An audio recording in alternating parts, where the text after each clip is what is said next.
Limit कितनी होगी एक आंसर की? वर्ड लिमिट देखिए लगभग 2.5-3 पेज का एक आंसर वैसे होना चाहिए, तो लगभग 1000 से 1500 करीब रहती है। बाकी आप कोशिश करें कि वो उसमें जो पूछा गया है वो पूरा कवर हो जाए, क्योंकि वो आपके एग्जाम पॉइंट ऑफ व्यू से भी एक तैयार हो जाएगा। फाइल तो आपके ही पास रहेगी ना, आपको लेके आना है एग्जाम के साथ, है ना। तो एक क्वेश्चन आपका पूरा तैयार, मतलब ऐसे 5 क्वेश्चन आपके तैयार हो जाएंगे कि जो आप उस फाइल से ही पढ़ सकते हैं। मैम जैसे हठयोग की परंपरा का वर्णन है, तो परंपरा के वर्णन में क्या देना पड़ेगा? जो नाथ संप्रदाय वगैरह है ना, जो आपको शुरू में पढ़ाया था, है ना, उनकी क्या वेशभूषा होती है। मत्स्येंद्र नाथ, गोरखनाथ, शिव जी हैं, शिव जी के 2 शिष्य हुए, फिर उनके शिष्य हुए, है ना। तो वो सब परंपरा के अंतर्गत आएगा। चलिए आज का हम शुरू करते हैं। मैं प्रेजेंटेशन शेयर कर रही हूँ। मैम लेकिन आंसर 3 पेज से ज्यादा 5-6 पेज तक चला जाता है हमारा तो। कोई बात नहीं, जितना आप कर सके। देखिए ये आपके एग्जाम पॉइंट ऑफ व्यू से आपके नोट्स प्रिपेयर हो जाएंगे। तो यहाँ अगर आप असाइनमेंट के पॉइंट ऑफ व्यू से बोलें तो कोई भी लिमिटेशंस नहीं है। आप जितने में सेटिस्फाई हो रहे हैं कि आपको लगता है कि हाँ, अगर इतना आंसर मैं एग्जाम में लिखूंगी तो मैक्सिमम मार्क्स स्कोर कर लूंगी। मैम ठीक है। जो आप सेट चक्र पढ़ा रहे हो, कुंडली जागरण का इसी से कुछ रिलेशन रहेगा ना लिखने के लिए हमें असाइनमेंट्स में? हाँ, षट चक्र में ही तो मूलाधार चक्र में कुंडलिनी जागरण आएगा ना। तभी आप पढ़ाओगे ना उसको अलग से थोड़ा? वो तो पूरा पढ़ा चुके और इतना डिटेल में पढ़ा चुकी हूँ कि मुझे नहीं लगता कि अब उसको रिपीट करना चाहिए। पूरा ठीक है मैम, एक थोड़ा सा हफ्ते अभी देख तक नहीं वही। पाए हमने सेट चट के पूरे। अभी हमने हठयोग का जो अभी ना एक सीक्वेंस वाइज देख रहे थे अभी। अच्छा, हाँ, नहीं ये अपन कर चुके हैं, है ना। अभी और मैंने बहुत सेट चक्र डिटेल में का पार्ट 1 देखा सर, अभी इसमें पार्ट 2 में आएगा शायद उसके इसमें। वो उसके कम से कम 6 या 7 पार्ट हैं, है ना। तो हाँ आप आप अभी देखेंगे तो आगे मिल जी जाएगा, है ना। और फिर दिक्कत होगी कोई तो आप बता दीजिएगा, ठीक है। चलिए आज का प्रेजेंटेशन हम शेयर करते हैं।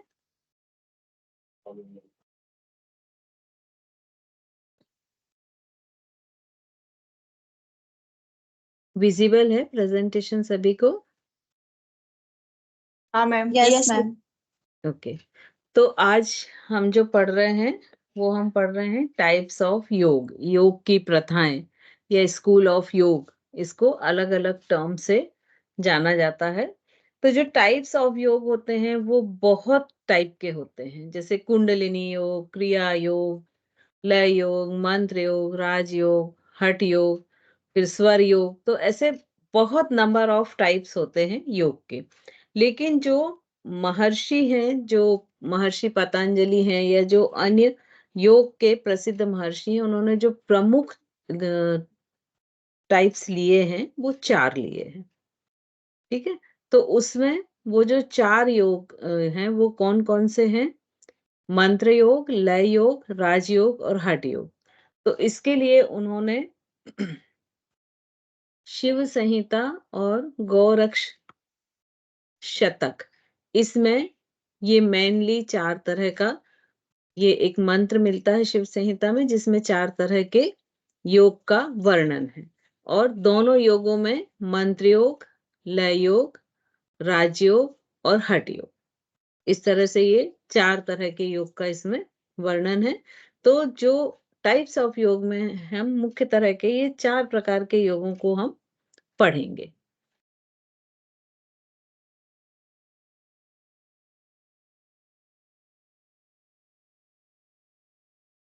अब सबसे पहले हम आते हैं मंत्र योग। ठीक है। तो मंत्र योग में सबसे पहले तो योग, योग का मतलब क्या होता है कि चित्त की वृत्तियों का निरोध करना योग है। तो वो सब क्रियाएं जिनके द्वारा चित्त की वृत्ति का निरोध होता है वो सब किसके अंतर्गत आ जाएंगी? योग के अंतर्गत। तो इसी में जब हम मंत्र के द्वारा चित्त की वृत्तियों का निरोध करते हैं तो उसे हम मंत्र योग के अंतर्गत लेते हैं। और अनेक शास्त्रों में, वेदों में, उपनिषदों में, पुराणों में, सब में मंत्रों का जिक्र जो है मिलता है। और ये वर्णन मिलता है कि मंत्र के द्वारा मन को वश में बहुत सहजता से किया जाता है। अब मंत्र का अर्थ क्या होता है? तो मंत्र शब्द का अर्थ होता है मननात् त्रायते इति मंत्र, मतलब मन को त्राय से जो पार करा देता है, मतलब भव पार कराने वाले जो अक्षर या शब्द हैं वो ही क्या है? मंत्र हैं। और मंत्र का संबंध मन से होता है।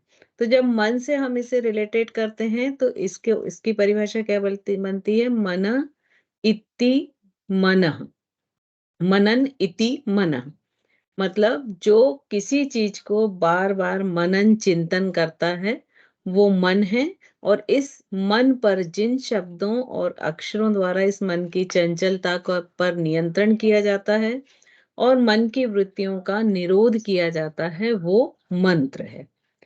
तो साधारण भाषा में बोलें तो मंत्र जो है वो बहुत सारे या तो एक अक्षर से ही बने होते हैं या अक्षरों के कॉम्बिनेशन से बने होते हैं। और ये जो अक्षर और शब्द हैं इनको इस तरह से उच्चारित किया जाता है कि जो साधक के मन एवं मस्तिष्क पर एक विशेष प्रकार का प्रभाव डालता है। और जब वो इस मंत्र का उच्चारण बार बार करता है तो उसका मन शांत होने लगता है, उसकी जो चित्त की वृत्तियां हैं वो शांत होने लगती हैं। तो मंत्रों का जाप करना मतलब जब भी किसी मंत्र का जाप किया जाता है तो एक साउंड फ्रीक्वेंसी क्रिएट होती है। और ये साउंड फ्रीक्वेंसी का एक एग्जाम्पल यदि हम लेते हैं कि अगर एक शांत तालाब में हम बार बार एक कंकड़ फेंकें तो तरंग उत्पन्न होगी और यही तरंगे मन की वृत्तियां होती हैं। तो यदि कोई भी शांत पानी की सतह है तो आप उसमें नीचे तक अंदर तक काफी दूर तक देख सकते हैं।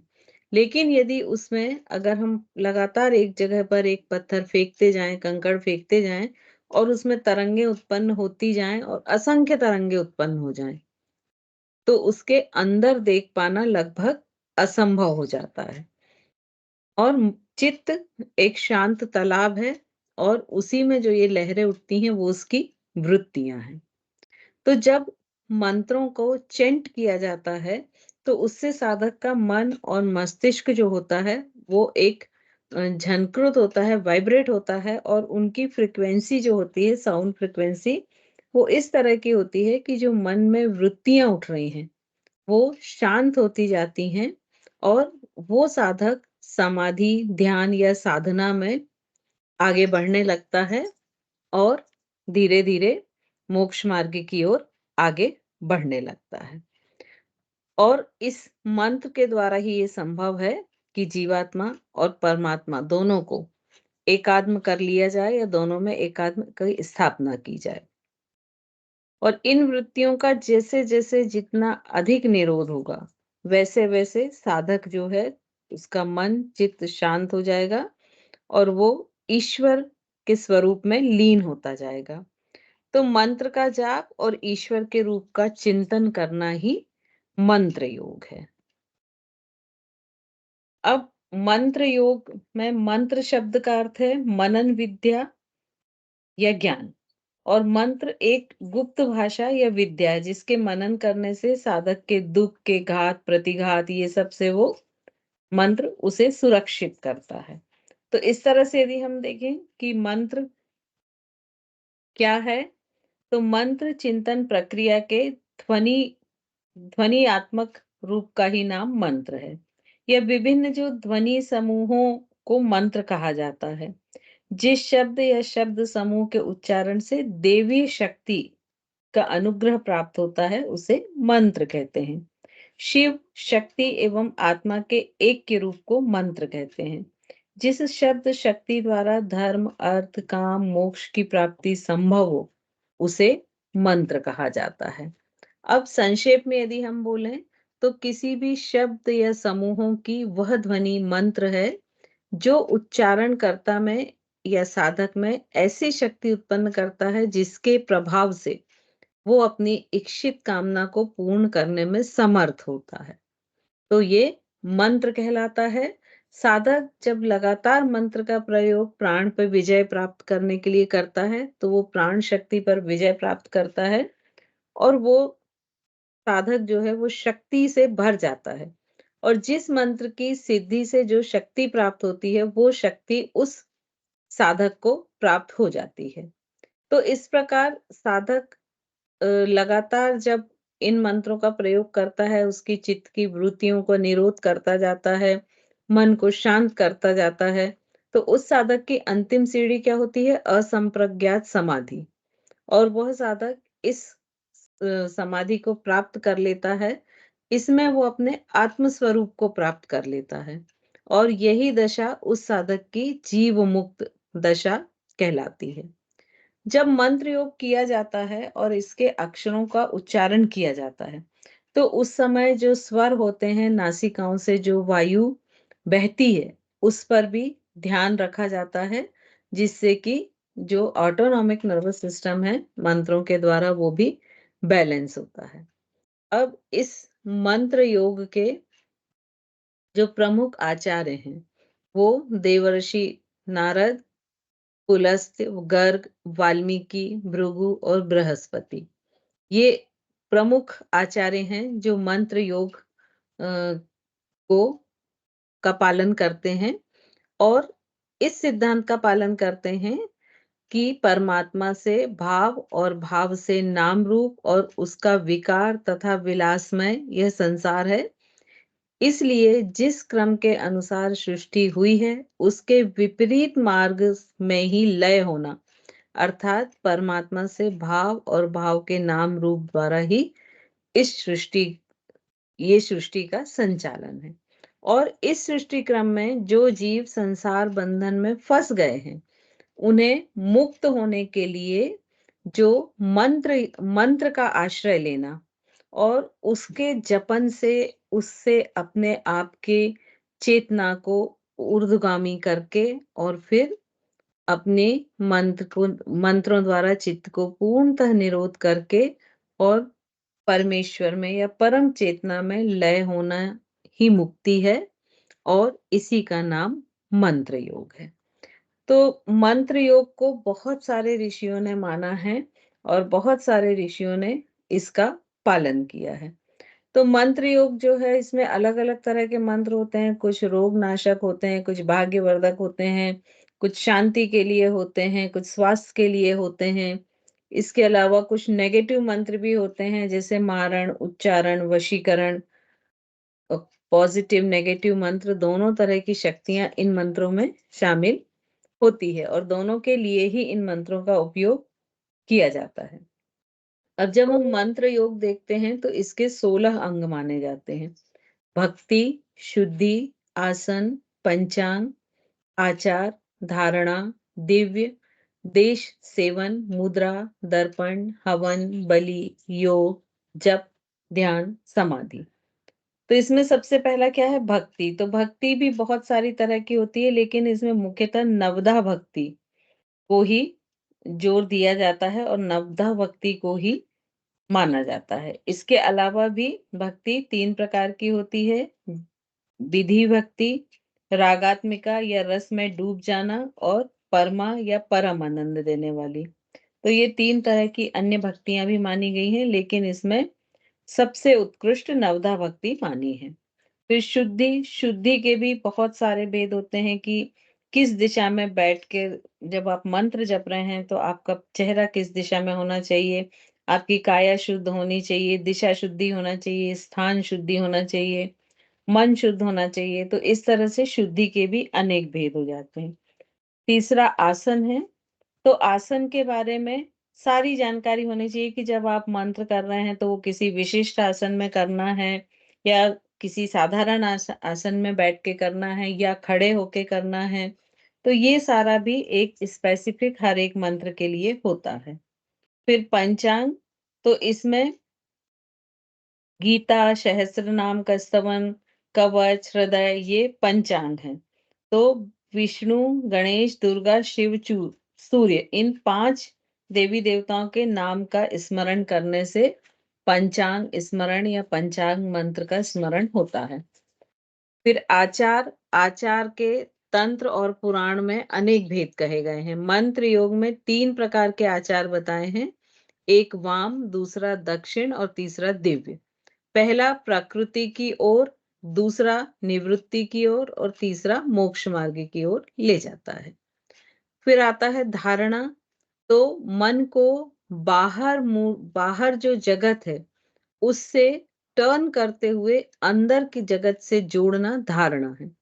तो ये 2 प्रकार की होती है, एक बाह्य धारणा, तो जब बाह्य धारणा में चित्त लगता है तो ये आभ्यंतरिक धारणा कहलाती है, और जब अंतः और सूक्ष्म जगत में चित्त लगता है तो वो आंतरिक धारणा कहलाती है।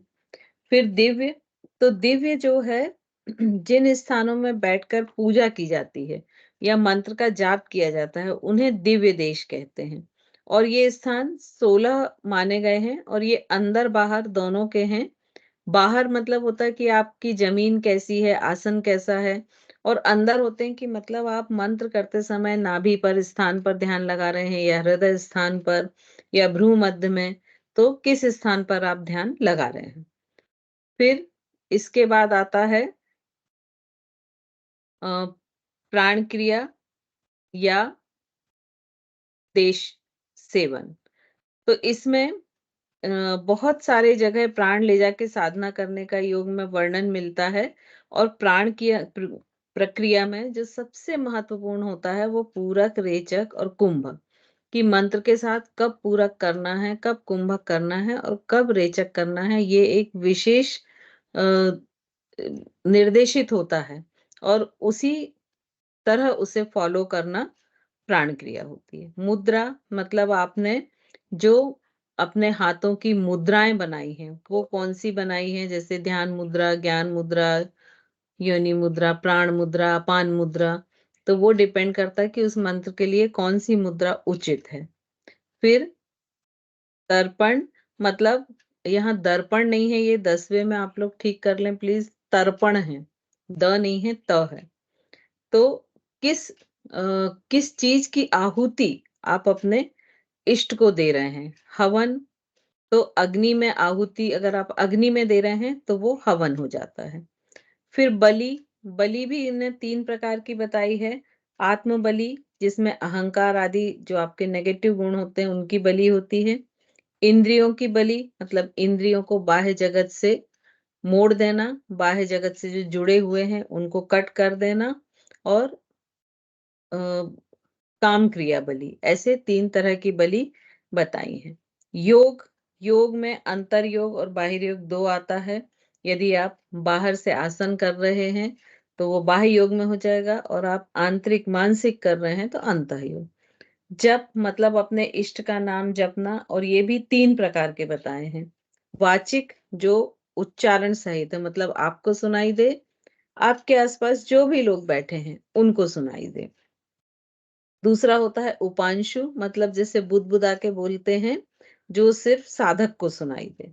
और तीसरा होता है मानसिक, कि जो साधक को भी ना सुनाई दे, सिर्फ ओंठ भी ना हिले, सिर्फ मन अंदर ही अंदर मन में वो चलता रहे। फिर ध्यान, तो इष्ट को आप कौन से रूप में अपने मन में बसा रहे हैं, किस रूप पर अपने आप को केंद्रित कर रहे हैं, वो ध्यान होता है। और ध्यान से जितने भी बंधन है वो मिट जाते हैं और मोक्ष की प्राप्ति होती है। फिर समाधि, तो जब आप इष्ट के रूप का साधक ध्यान करता है और ध्यान करते करते अपने आप को भी भूल जाता है, तो यही एक मंत्र योग की समाधि है। और जो साधक होता है वो मंत्र सिद्धि के साथ उस देवता में भी लय हो जाता है।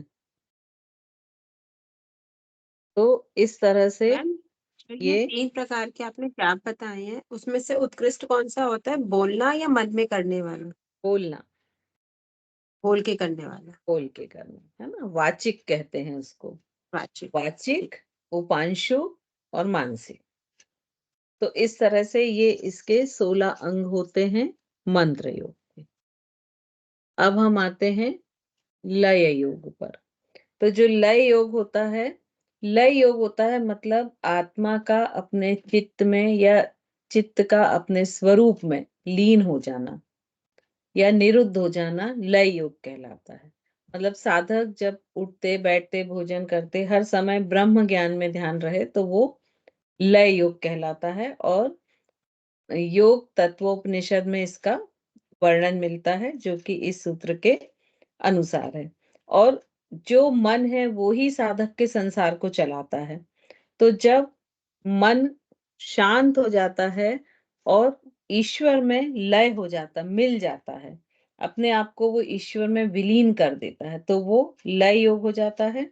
और जब चित्त ईश्वर में विलीन हो जाता है तो द्वैत और अद्वैत दोनों ही भावनाएं खत्म हो जाती हैं और परम शांति और आत्म तत्व का अनुभव साधक को होता है। तो इस तरह अगर देखें कि लय योग संसार रूपी दुख से मुक्त होने का एक उपाय है और मन की वृत्तियों को और प्राण शक्तियों का ईश्वर में विलय करना ही लय योग है। तो जब प्राण शक्ति, मन और मन की वृत्तियों इन सब का लय जिस योग के द्वारा ईश्वर में किया जाता है वो लय योग होता है। और शरीर रूपी पिंड और समिष्टि रूपी ब्रह्मांड, ये दोनों समिष्टि और व्यष्टि दोनों को एक कर देना और इसकी समझ आ जाना कि जो ब्रह्मांड में है वही शरीर में है और जो शरीर में है वही ब्रह्मांड में है। और साधक अपने शरीर में जो स्थित परम पुरुष है या परम चेतना है, अपनी चेतना को उसमें लय कर देता है, तो ये लय योग होता है।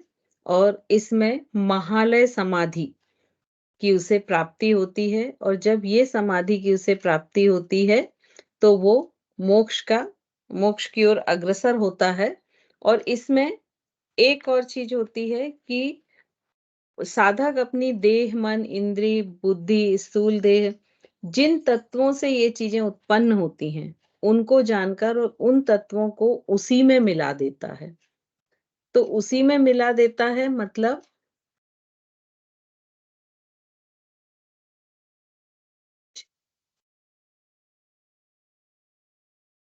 उसी में मिला देता है मतलब जैसे शरीर का जो पृथ्वी का भाग है वो पृथ्वी तत्व में लय कर देगा, जो रक्त जल में, तेजस भाग अग्नि में, वायु का जो वायु में कर देगा और जो नभ आकाश का भाग है वो आकाश में लय कर देगा।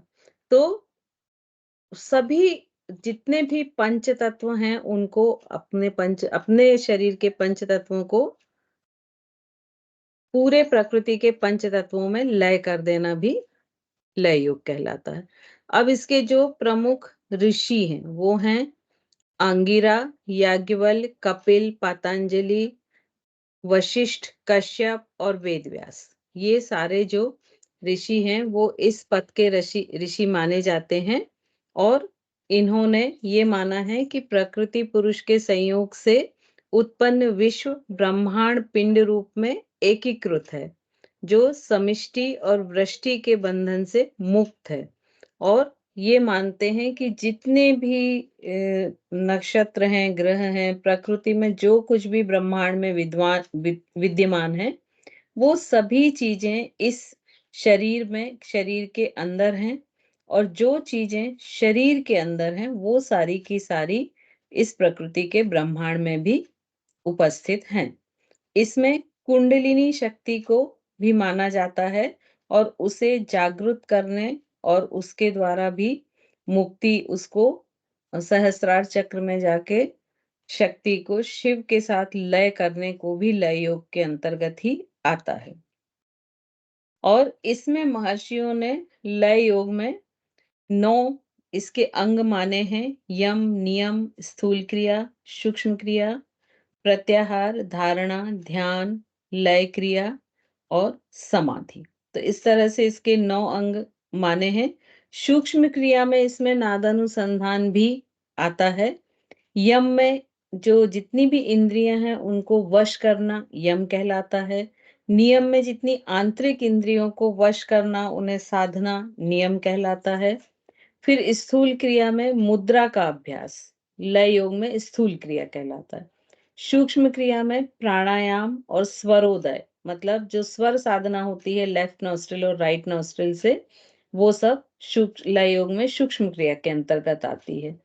प्रत्याहार, ये लय योग का 5वां साधन प्रत्याहार है, जहां पर इंद्रियों को बाह्य जगत से डिटैच करके आंतरिक जगत से या इनर वर्ल्ड से अटैच करते हैं। धारणा, मन को किसी एक चीज से जोड़ना धारणा होता है।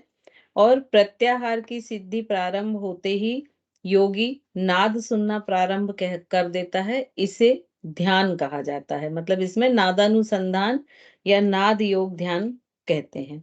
फिर लय क्रिया, इसके 8वें भाग में जो योगी होता है वो अपने षट चक्रों पर जाता है और उसकी सहायता से मेरुदंड में जो उसकी कुंडलिनी है मूलाधार चक्र में, उसे जागृत करके मस्तिष्क या क्राउन हेड में स्थित जो सहस्त्रार चक्र है वहां तक लेकर जाना और शिव शक्ति का मिलन कराना भी लय योग का नाम है, जो कि इसमें लय क्रिया के अंतर्गत आता है। और अंत में समाधि योगी ध्यान साधना करते करते जो प्रकृति के जितने भी सूक्ष्म रूप हैं उनके दर्शन करता है और उसी का ध्यान करता है और बढ़ते बढ़ते अपने आप को उन बिंदुओं में लय करता जाता है। ये लय योग होता है और अंत में समाधि को प्राप्त करता है।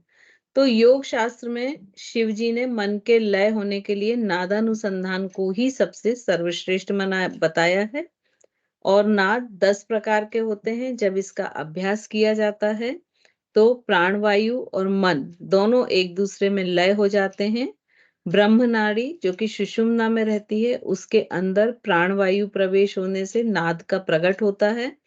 और जब नाद की अभिव्यक्ति होती है तो जो मूलाधार में कुंडलिनी शक्ति है उस पर आघात होता है और वो ऊपर की तरफ ऊर्ध्वगामी होने लगती है और धीरे धीरे एक एक चक्रों को पार करते हुए सबसे अंत में सहस्त्रार तक चक्र तक पहुंचती है और नाद के साथ सहस्त्रार चक्र में विलीन हो जाती है।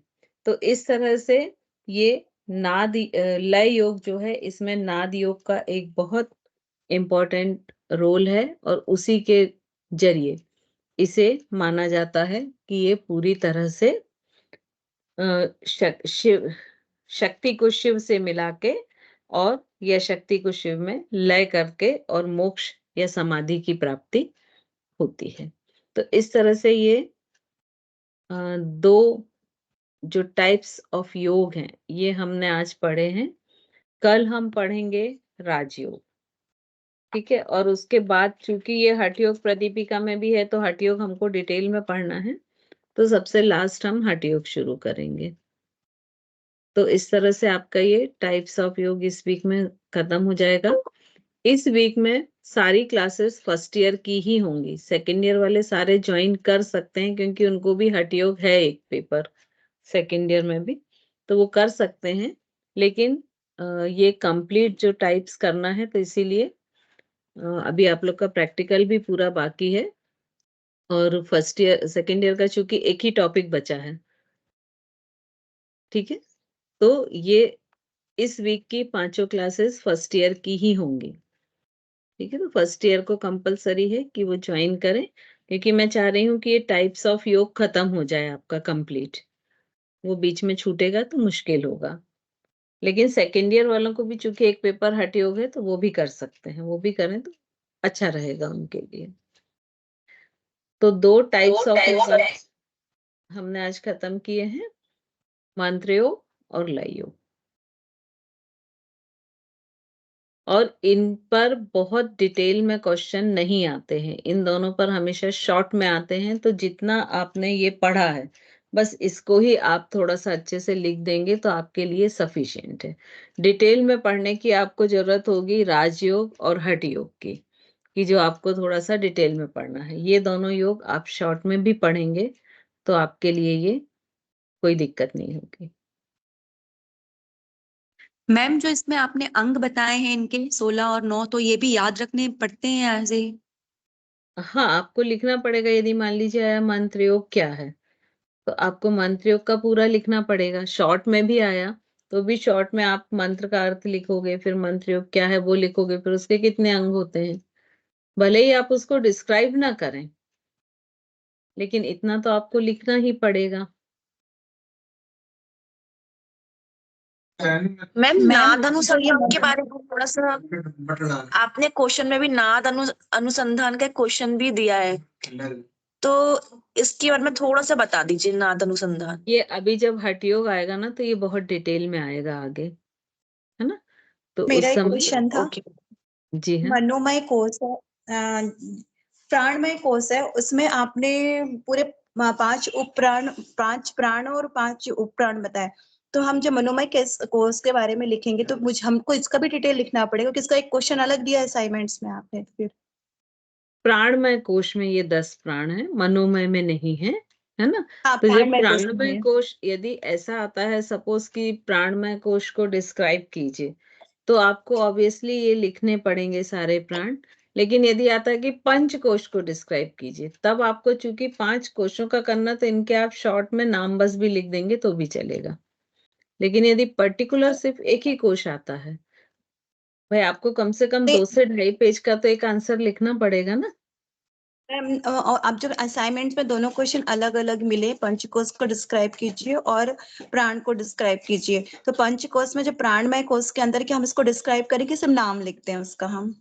देखिए, ये मैं बार बार बोल रही कि असाइनमेंट आपको अपने एग्जाम पॉइंट ऑफ व्यू से बनाना है।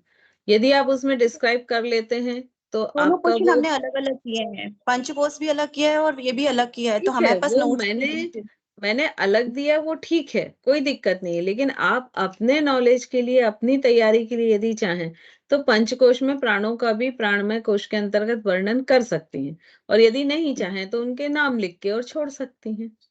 आपके ऊपर है, ठीक है मैम। कितना मेहनत करना चाहते हैं, कितना परसेंट चाहते हैं, वो आपके ऊपर है। मेरा काम तो पढ़ाना है, मैं तो चाहूंगी और शॉर्ट में कर दूं, कोई और मैडम, दिक्कत नहीं। आपने जो त्रिशरीर पढ़ाया ना, वो उसको वो थोड़ा सा और समझने का था, मतलब वो एक क्वेश्चन एक। वैसे तो वो भी मैंने काफी डिटेल में लिए थे, लेकिन उसमें क्या समझ नहीं आया, आप बताइए। मतलब ये कि हम लोगों को उसमें से कैसे क्वेश्चंस आएंगे, मतलब ये। उसमें से त्रिशरीर का वर्णन कीजिए, या उसमें ये आ सकता है कि भाई स्थूल शरीर का वर्णन कीजिए। मोस्टली ऐसा आता है कि त्रिशरीर का वर्णन, क्योंकि उसमें मैटर बहुत अधिक नहीं रहता है। तो अगर शॉर्ट में आया तो ऐसा भी आ सकता है कि भाई स्थूल या सूक्ष्म शरीर का वर्णन कीजिए। लेकिन जब लॉन्ग में आएगा तो मोस्टली ऐसा आएगा कि त्रिशरीर का वर्णन कीजिए। जी मैम, थैंक यू मैम।